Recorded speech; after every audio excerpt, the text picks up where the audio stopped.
Deyərdim ki, müştərilərə ən çox incidən GDI mühərrik, bax bu 1.6 GDI mühərrikdir.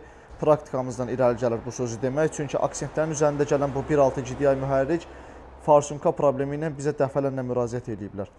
Birinci farsumka misal çəkirəm, buraxır, bərpa edirik, dəyişirik, xərci çəkir, müştəri qoyuruq, bir aydan sonra o birisi, bir aydan sonra bu birisi. Məhz 1.6 GDI mühərriklərdə bu problemlər tez-tez olur.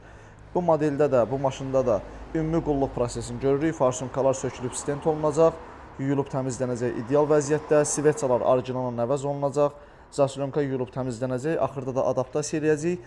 Ehtiyac olsa smoke test edəcək, babinlər də təmiz yoxlanılacaq, hansı babin korpusa verir, hansı babində problem var, həmin babini dəyişəcək, tam ideal şəkildə müştəriyə təhvil veriləcək. Kimin maşınında benzin sərfiyyatının artmasıdır, boğulmadır, çəkim zəifliyidir.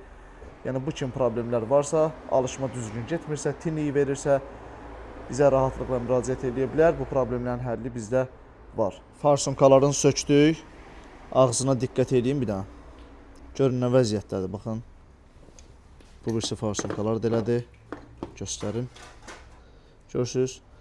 Püskürmək üçün olan deşiklərin hamısı tutulub. Normal vəziyyətdə deyil.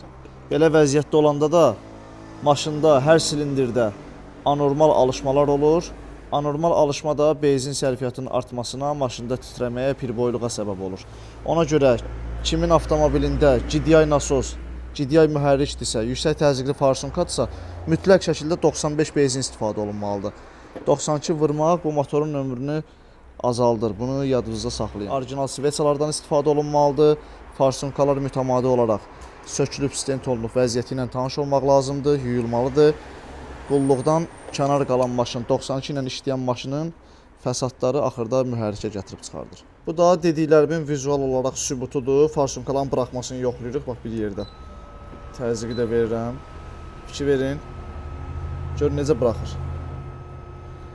Maşını söndürüb gedəndə orada yüksək təzyiq olur. Həmin yüksək təzyiqi farsumka saxlamır, buraxır Porsche'nin başına. Porsche'nin başına buraxanda da svetça vaxtından tez sıradan çıxır. Alışma düzgün getmir, temboli 92 yanacaq olanda mühərrikdə cidra udar olur. Cidra udardan sonra da mühərrikin dağılmasına, Porsche'nin partlamasına gətirib çıxardır. Ona görə farsumkada belə buraxma oldusa, mütləq şəkildə dəyişmək məsləhətdir. Görürsünüz. 2 dənə orijinal farsumka aldıq.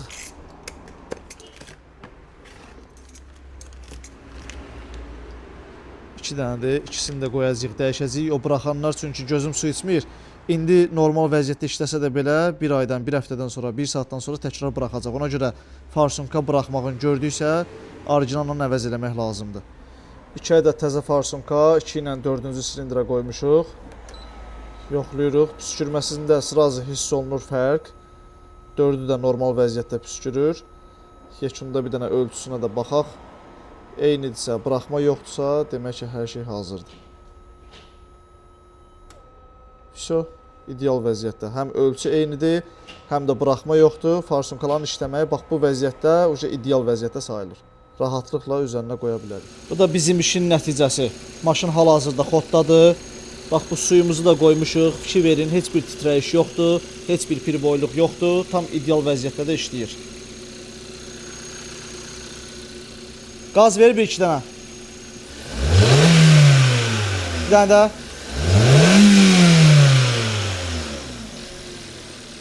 Əla, xeyirli olsun.